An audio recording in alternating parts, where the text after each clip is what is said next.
नमस्कार. हाय, मी विपुल साळुंखे. आज आहे 10 ऑक्टोबर.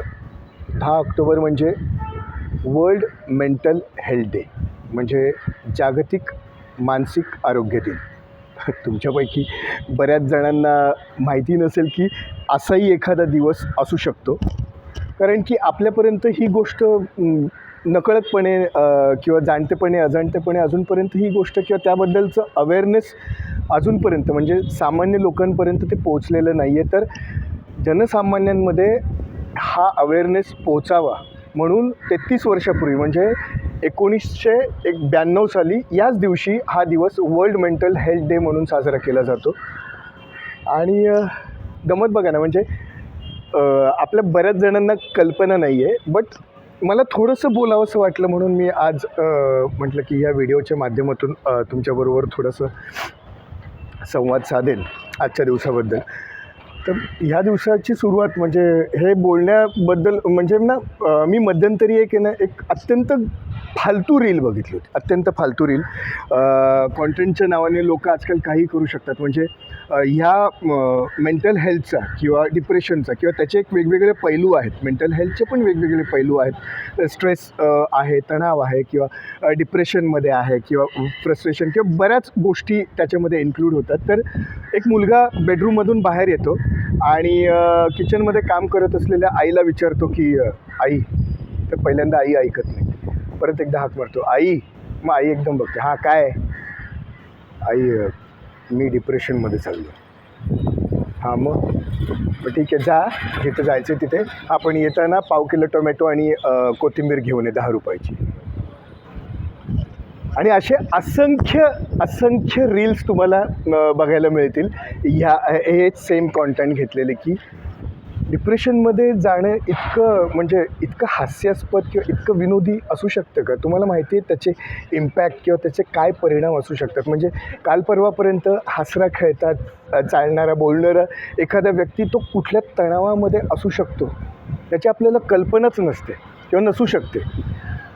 तर इतकं लाईटली किंवा इतकं म्हणजे म्हणतात ना की हास्यास्पदरित्या न घेण्यासारखा हा दिवस आहे किंवा न घेण्यासारखा हा आजार आहे. जसं आपल्याला सर्दी खोकला पडसं किंवा ताप वगैरे होतो, तसंच मेंटल हेल्थ पण हा एक आजार आहे जो क्युअर होऊ शकतो. जो आपल्या लोकांसोबत, आपल्या प्रियजनांसोबत काही गोष्टी शेअर केल्याने, आपला तणाव किंवा आपलं स्ट्रेस शेअर केल्याने ते क्युअर होऊ शकतं.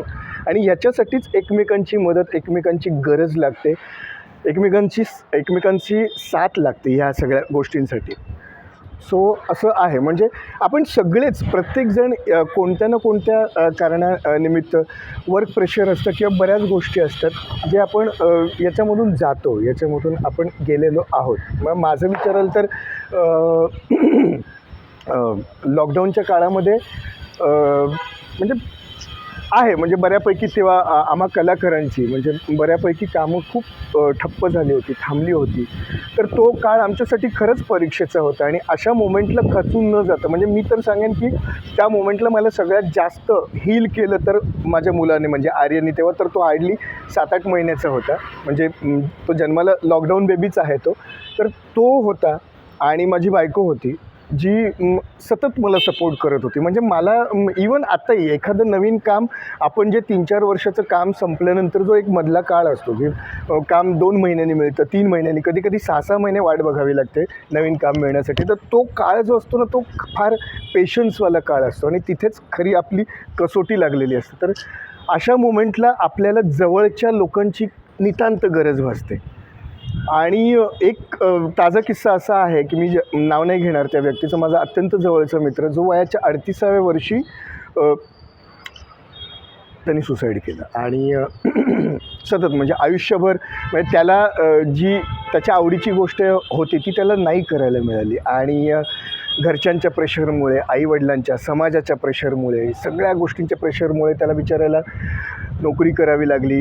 नोकरी केल्यानंतरसुद्धा त्याला वेळोवेळी वाटायचं की आपण हे चुकीचं करतो आहे का, आपल्याला जे करायचं होतं ते आपण करत नाही का.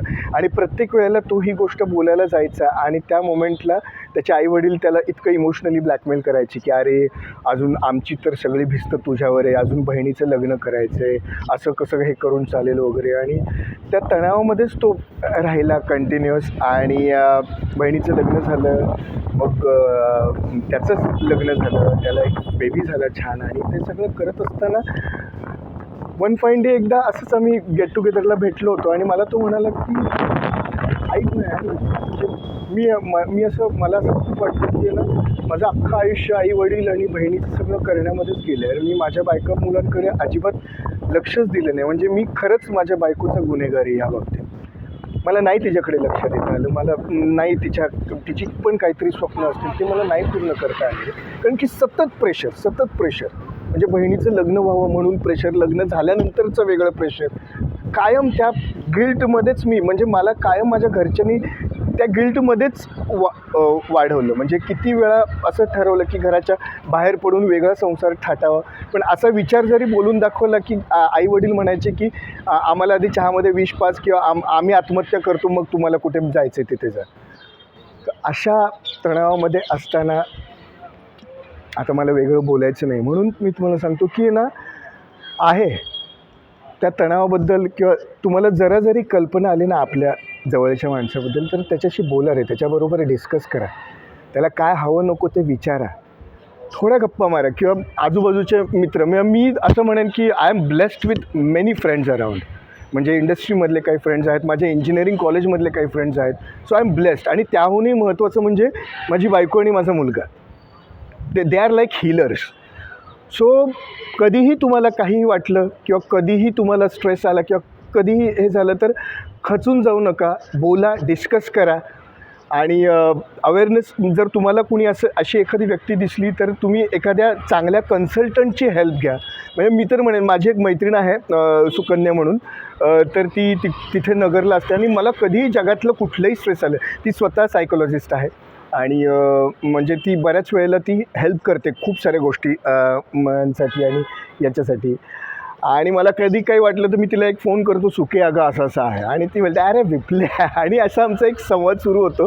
आणि ती मला ह्या सगळ्या गोष्टीतून बाहेर काढते आणि आपल्यालाच मार्ग शोधायचे, आपल्यालाच ह्या सगळ्या गोष्टीतून बाहेर पडायचं आहे. सो अजिबात घाबरू नका. आणि असं जर काही तुम्हाला वाटलं, कधी तणाव आला, कधी स्ट्रेस आला किंवा काही हे झालं, तर तुमच्या आवडीच्या गोष्टी करा.